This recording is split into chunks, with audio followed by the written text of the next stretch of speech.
Olá, como vai você? Desejamos saúde e paz a todos. Seja bem-vindo a mais uma reflexão do Grupo da Amizade Francisco de Assis. Vamos iniciar, como sempre, com a breve leitura da obra O Evangelho segundo o Espiritismo, com nossa irmã Valéria.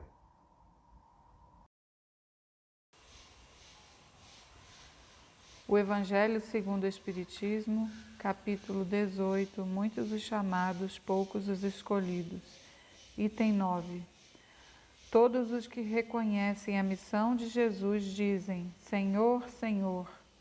Mas de que serve lhe chamarem mestre ou Senhor, se não lhe seguem os preceitos? Serão cristãos os que o honram com exteriores atos de devoção e ao mesmo tempo sacrificam ao orgulho, ao egoísmo, à cupidez e a todas as suas paixões? Serão seus discípulos os que passam os dias em oração e não se mostram nem melhores, nem mais caridosos, nem mais indulgentes para com seus semelhantes? Não, porquanto, do mesmo modo que os fariseus, eles têm a prece nos lábios e não no coração. Pela forma, poderão impor-se aos homens, não, porém, a Deus. Em vão dirão eles a Jesus, Senhor, não profetizamos, isto é, não ensinamos em teu nome, não expulsamos em teu nome os demônios, não comemos e bebemos contigo? Ele lhes responderá, não sei quem sois, afastai-vos de mim, vós que cometeis iniquidades. Vós que desmentis com os atos o que dizeis com os lábios, que caluniais o vosso próximo, que expoliais as viúvas e cometeis adultério. Afastai-vos de mim, vós cujo coração destila ódio e fel, que derramais o sangue dos vossos irmãos em meu nome, que fazeis corram lágrimas em vez de secá-las. Para vós haverá prantos e ranger de dentes, porquanto o reino de Deus é para os que são brandos, humildes e caridosos. Não espereis dobrar a justiça do Senhor pela multiplicidade das vossas palavras e das vossas genuflexões. O caminho único que vos está aberto para achar desgraça perante Ele é o da prática sincera da lei de amor e de caridade. São eternas as palavras de Jesus, porque são a verdade. Constituem não só a salvaguarda da vida celeste, mas também o penhor da paz, da tranquilidade e da estabilidade nas coisas da vida terrestre. Eis porque todas as instituições humanas, políticas, sociais e religiosas que se apoiarem nessas palavras serão estáveis como a casa construída sobre a rocha. Os homens as conservarão, porque se sentirão felizes nelas. As que, porém, forem uma violação daquelas palavras, serão como a casa edificada na areia. O vento das renovações e o rio do progresso as arrastarão. Apresentaremos a seguir uma pequena peça musical composta por Padre Zezinho, intitulada Cantiga Franciscana, que nos faz refletir sobre a necessidade da elevação dos pensamentos em gratidão pelo Criador da vida.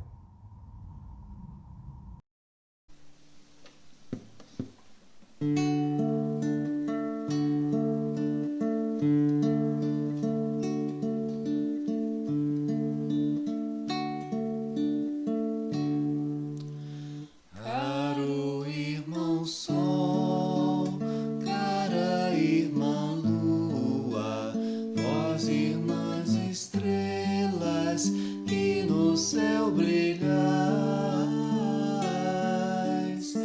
vós irmãos planetas que ao redor do Sol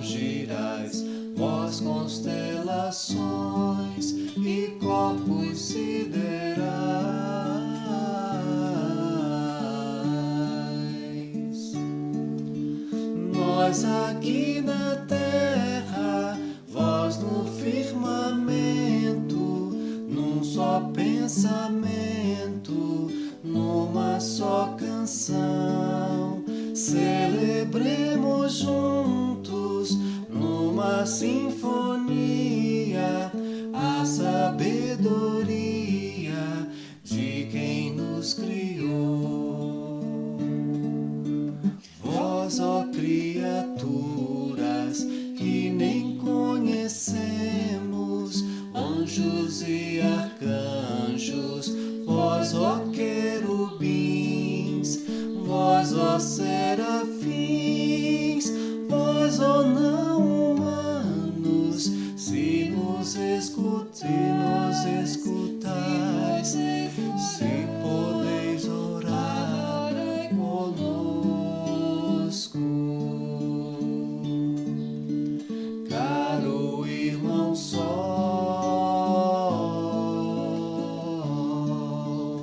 caro irmão Sol.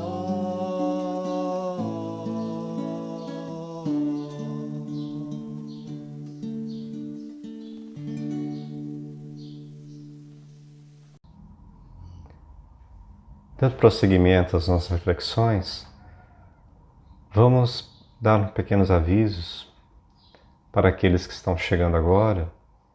Nós fazemos parte do grupo da Amizade Francisco de Assis e estamos mantendo um distanciamento social. Para tanto, estamos gravando estas breves reflexões a fim de mantermos o nosso espírito elevado, com otimismo, esperança em dias melhores.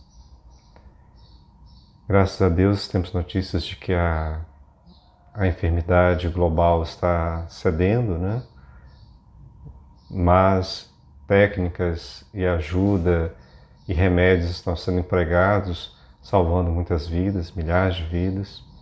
Temos a certeza que isso tudo vai passar e vamos retornar a uma normalidade com a nossa saúde relativa. Hoje nós receberemos com satisfação a participação de mais uma voz que vem somar a tantas outras para saudarmos e rememorarmos a vida de Jesus espelhada na vida de São Francisco. Estará conosco o nosso irmão Nazareno Feitosa, trabalhador espírita da Comunhão Espírita de Brasília, e vem nos trazer casos da vida de nosso querido São Francisco, casos que mais o tocam, dentre tantos que existem. Seja bem-vindo, irmão, que o Senhor te dê a paz.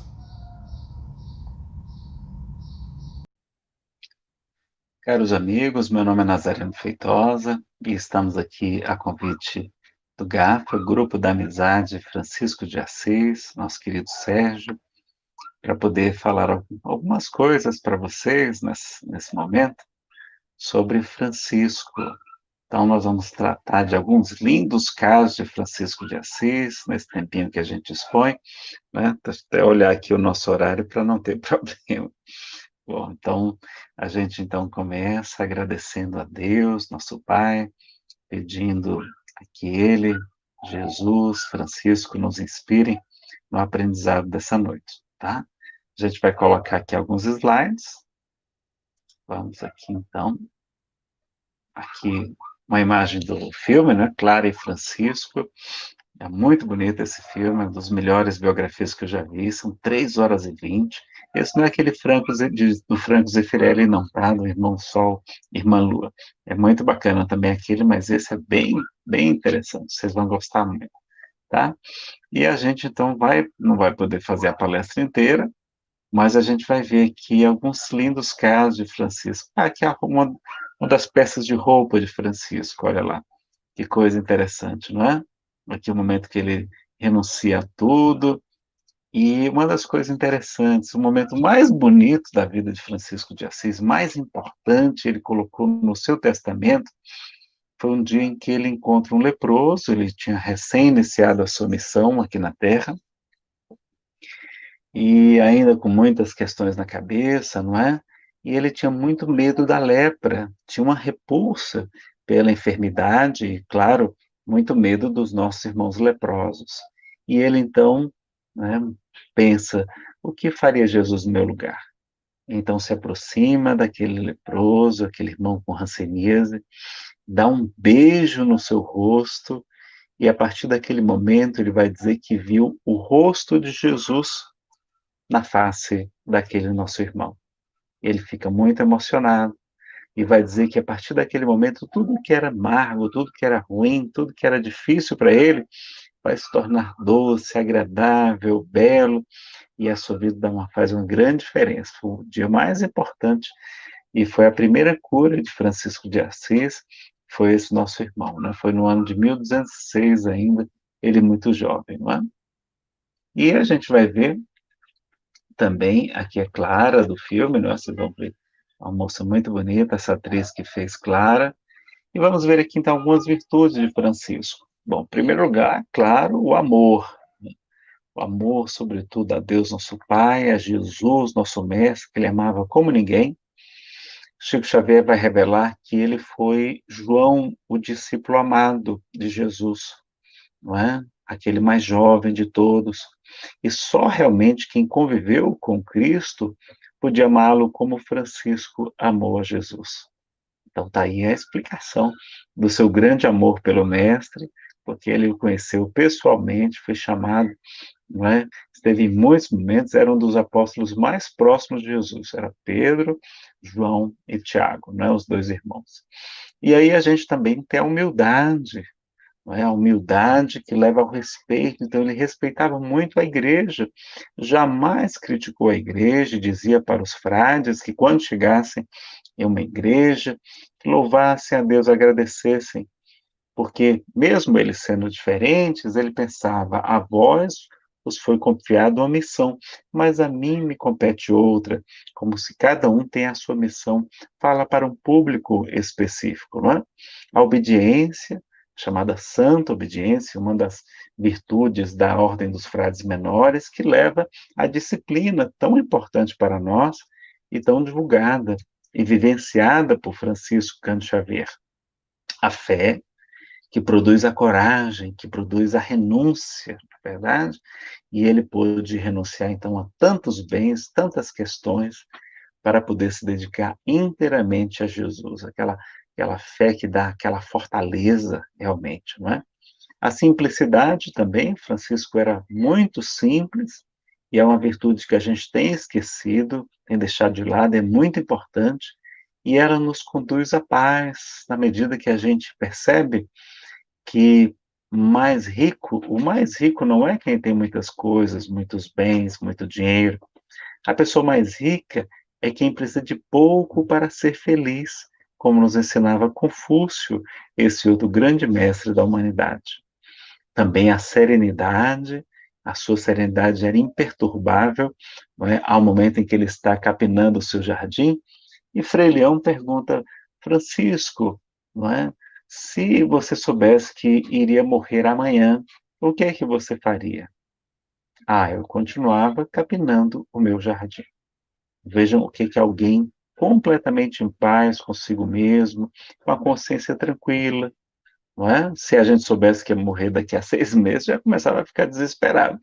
E ele não, ele continuaria capinando o seu jardim. Tá? A humildade, mais uma vez, não é?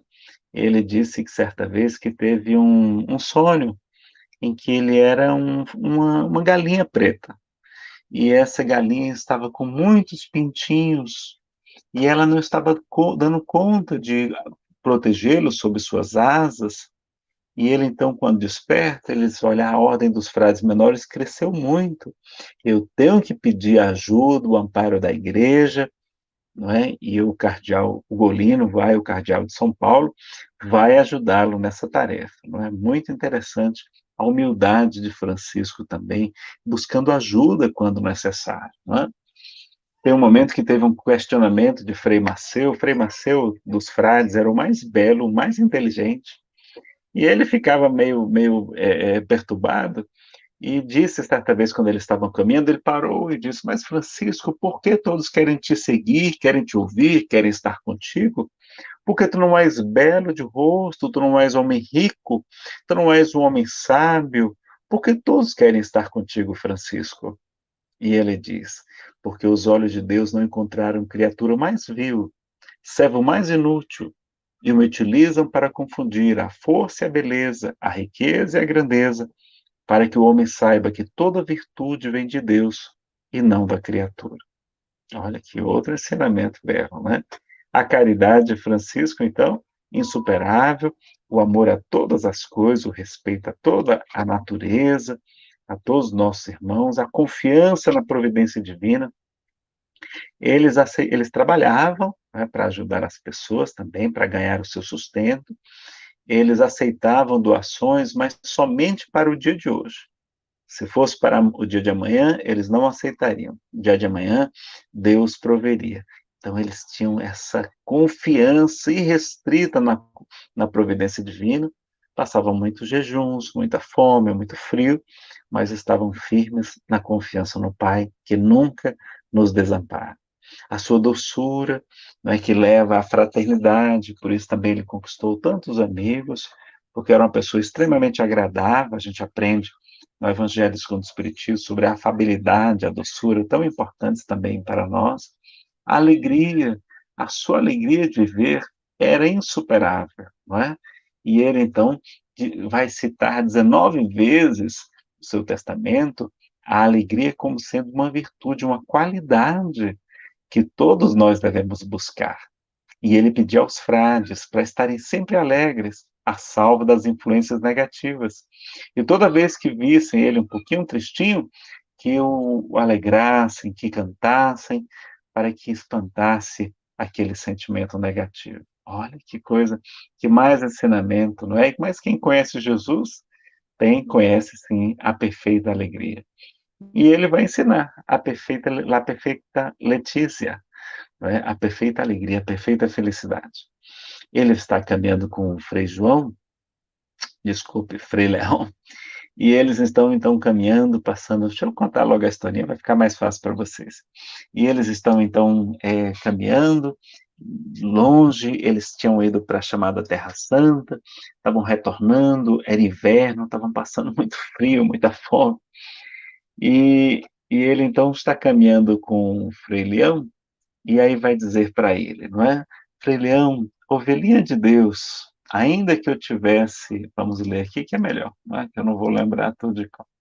Ainda que eu desse o exemplo de santidade na terra inteira, que eu devolvesse a vista aos cegos, levantasse os paralíticos, ressuscitasse os mortos, não está nisto a perfeita alegria. Mais adiante, Frei Leão estava caminhando, e ele atrás, e diz assim: Frei Leão, Cordeirinho de Deus, ainda que eu soubesse todas as línguas e todas as ciências, e se conhecesse o segredo das consciências, não está nisso a perfeita alegria. Mais adiante, ele também vai chamar a atenção de Frei Leão e dizer: ainda que eu falasse a língua dos anjos, se soubesse o curso das estrelas, a virtude das ervas, se me fossem revelados todos os segredos da terra, dos animais, das águas, não está nisso a perfeita alegria. Ainda que eu soubesse pregar tão bem, que convertesse todos os incrédulos, também não está nisso a perfeita alegria. Agora, quando chegarmos à igreja inteiramente molhados e sentindo muito frio, cheio de lama e aflitos de fome, o guarda não nos reconhecesse, que foi o que aconteceu. O guarda, como eles ficaram 18 meses fora, o guarda era novato, não sabia, né, e nem reconheceu, ele completamente barbado, não é? Não os reconheceu, achou que eram alguns mendigos e fechou a porta, que estava muito frio, não é? E ele vai dizer o seguinte: se suportarmos tal injúria e tantos maus tratos, sem nos perturbarmos e sem murmurarmos contra ele, escreve, nisto está a perfeita alegria. Ou seja, a impassibilidade diante de todas as questões materiais, não é? Que coisa bonita para a gente aprender com Francisco, a perfeita alegria. E fazia muitas preces, estava sempre buscando a oração, não é? No alto das montanhas, inclusive lá perto de Assis, vocês vão conhecer o eremitério do Cárcere, muito bonito, que era um lugar onde os frades se refugiavam em grutas para orar, para meditar, para jejuar, não é? Então ele jejuava muito também, entoavam muitos cânticos, estavam sempre louvando a Deus. O estoicismo, não é? A sua simplicidade, ele nasce no eremitério e dormia numa gruta, numa cama de pedra. Eu estive lá conhecendo, vou mostrar aqui a foto para vocês, e ele tinha então um vigor físico e moral imenso. Há quem diga que é o espírito que mais teve força de vontade, né, que a gente tem notícia depois, claro, de Jesus. Aí está no eremitério do Cárcere, o lugar onde tem a gruta, e aí tem a cama, e a cama de Francisco de Assis, tem até um vaso de flores ali, vocês estão vendo que é pedra, é rocha mesmo, olha aqui nessa foto mais perto. É pedra, e tem pontas a pedra. E ele dormia aí nesse local, não é? O piso da cama de pedra de Francisco de Assis. E a gente tem muitos outros lindos casos também. Por exemplo, lá no Monte Colombo, que é como se fosse o Sinai para os franciscanos, porque tem os vários montes e a correspondência também com os montes, né, de Jesus ou do Antigo Testamento, no caso aí, o Monte Sinai, onde teve a revelação dos 10 mandamentos. Ele jejuou e orou por 40 dias e ditou a Frei Leão, então, as ordens, né, as novas ordens dos frades menores, porque eles estavam questionando que eram regras muito difíceis, e as regras eram exatamente as mesmas do Evangelho, era a transcrição do Evangelho de Jesus, porque ele foi o homem cristianíssimo, ele viveu o Evangelho como ninguém jamais houvera vivido antes, a não ser o próprio Mestre. Né? Teve o caso do João da Marca, que ele entrou para a ordem, mas perguntou se podia levar seus livros, porque os livros eram raros e muito caros, porque não havia imprensa, não havia os livros como a gente conhece hoje, né, em grande quantidade. Eles eram escritos à mão. Então, o Frei da Marca, João da Marca, pede para levar os livros, e Francisco, não, aqui a gente não precisa, aqui basta o Evangelho e o crucifixo, né? Então, para seguir a Jesus, não precisava de tanto conhecimento, não.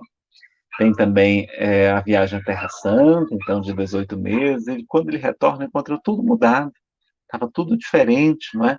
Os frades agora estavam estudando para combater as heresias, estavam comendo fartamente, num local, não é cedido, sim, pelo dirigente lá da região, mas completamente diferente das ordens anteriores. Isso sob a influência de Frei Elias, porque com a ausência de Francisco acharam até que ele já tinha morrido. Então ele vai falar, não é? E ele então vai se confessar com Clara, muito triste, e ela vai dizer: mas Francisco, nós somos absolutamente pobres, nós não temos nada, nem a ordem Francisco nos pertence.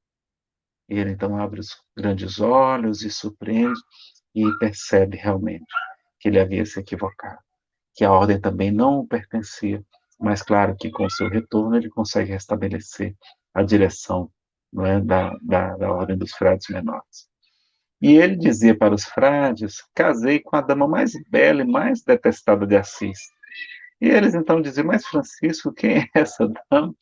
Nós conhecemos praticamente todas as moças da cidade. Quem é essa dama tão bela e tão detestada? E ele vai dizer: é a dama pobreza. Eu me casei com a dama pobreza. E se dedicava então a todos os irmãos pobres, se colocando também na mesma condição que eles, não é? Com muita humildade. Teve a tentação de abandonar tudo em certo momento, não é? Em que ele se sentiu muito tentado, abandonar tudo. E ele, então, o que é que ele faz? Ele, para fugir daquela tentação, ele se atira num matagal cheio de espinhos. E diz a tradição que onde havia aqueles espinhos se transformaram em rosas. E diz que o mestre ficou tão feliz com a sua dedicação que disse que lhe concederia uma graça. E ele então vai pedir a Jesus. Vamos ver qual foi a graça que ele pediu?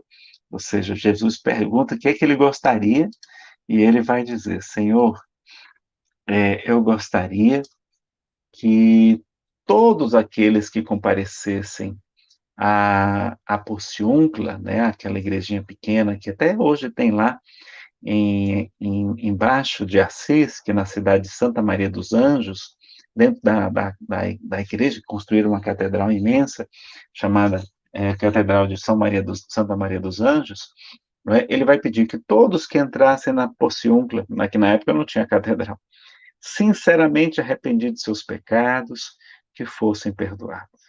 Olha lá. E aí no dia 2 de agosto é consagrado o dia do perdão, se você quiser um dia seguindo a tradição católica, não é? Esse dia é concedido perdão incondicional a todos, como, aliás, o Pai nos perdoa sempre, não é? Nos perdoa sempre. Ele adoece nessa viagem. Ah, sim, ele criou o presépio na cidade de Greccio, não é? Então, aquela ilustração do burrinho, da vaca, do boi, não é? No caso do casal Maria José e o menino nascendo, aquilo foi uma criação de Francisco para que as pessoas lembrassem de Jesus no momento do Natal, né? Nesse momento tão importante, tão mágico, que às vezes a gente está lembrando só de outras coisas, não é? Mas devemos celebrar o aniversário de Jesus. E nessa viagem de 8 meses, ele adquire uma doença nos olhos, contagiosa, chamada tracoma, e qual não tinha tratamento à época. O único tratamento era queimar-se os olhos com ferro em brasas, não é? Para que não contaminasse o resto do corpo e a pessoa não morresse. E ele, então, com muita humildade, se submete ao tratamento, vai lá para Assis, e diante de Dom Guido e seus frades, ele se ajoelha, então, quando é aproximado aquele ferro em brasas, e ele não reclama, ele não chora, ele não abjura o nome de Jesus. O que é que ele faz? Vai dizer, Benevoluto fratello fogo, bem-vindo, irmão fogo, por favor, seja gentil comigo, eu sempre o tratei tão bem. E enquanto tem seus olhos queimados por aquele instrumento, Francisco canta as virtudes do irmão fogo, como ele nos aquece, nos alumia, nos, nos, nos, nos fala da sua força, enquanto, não é, os outros estavam chorando, o Frei Leão até desmaia, imaginando o seu sofrimento, ele vai dizer, irmão Leão, irmãos, por que fugis? Irmão Fogo não me machucou, e se for necessário, eu peço que me aplique novamente.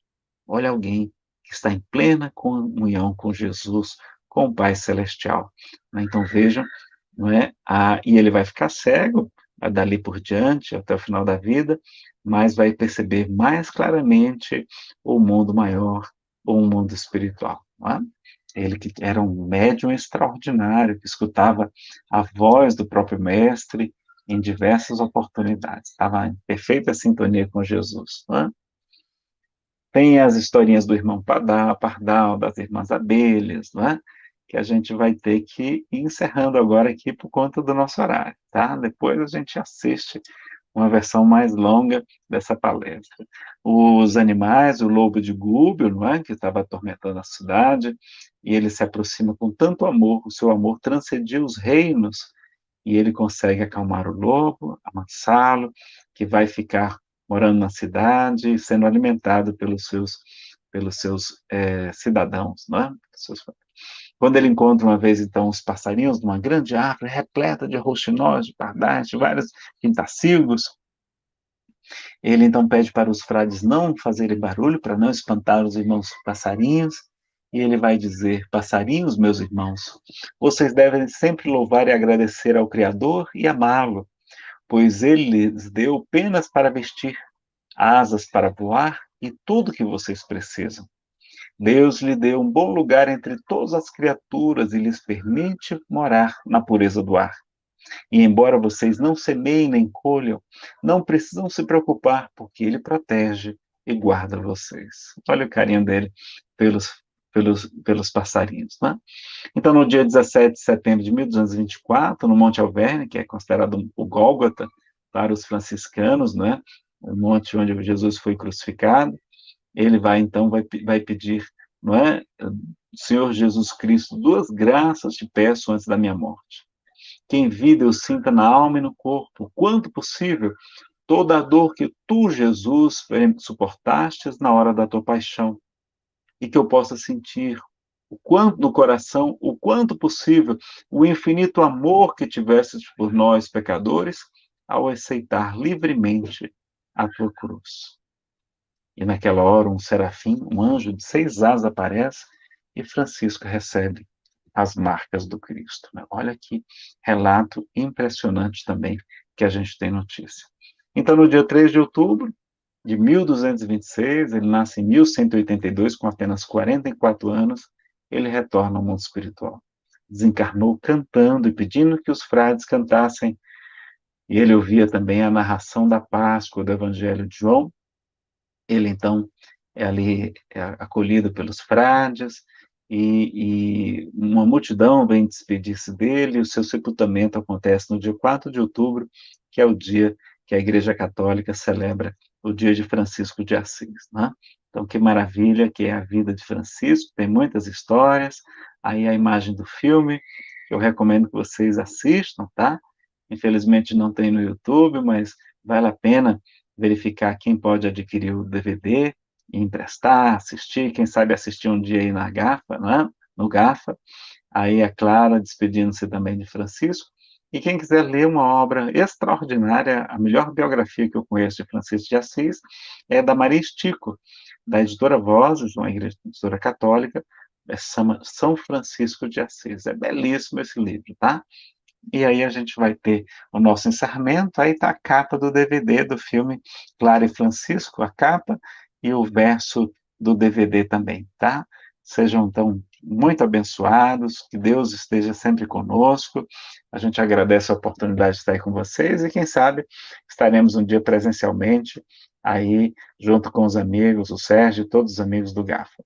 Um grande abraço a todos, fiquemos todos com Deus, que Francisco possa continuar nos inspirando, ajudando a suportar as nossas dificuldades, a termos mais humildade, mais caridade, mais amor no coração e também simplicidade. Grande abraço. Fiquem com Deus. Muita paz.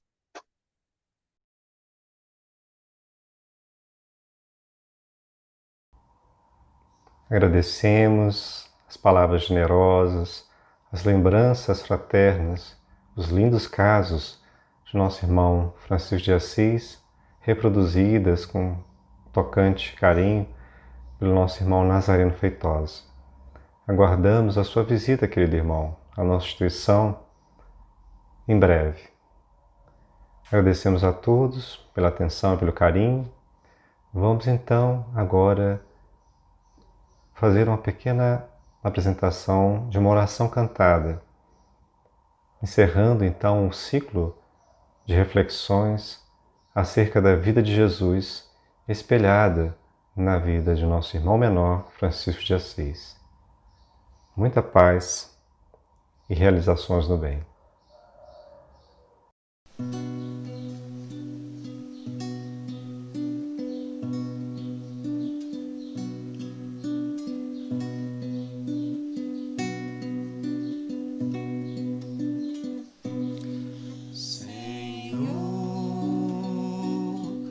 Fazei-me um instrumento de vossa paz. Onde houver ódio, que eu leve o amor. Onde houver ofensa, que eu leve o perdão. Onde houver discórdia, que eu leve a união. Onde houver dúvida, que eu leve a fé. Onde houver erro, que eu leve a verdade. Onde houver desespero, que eu leve a esperança. Onde houver tristeza, que eu leve a alegria. Onde houver trevas, que eu leve a luz. Ó Mestre, fazei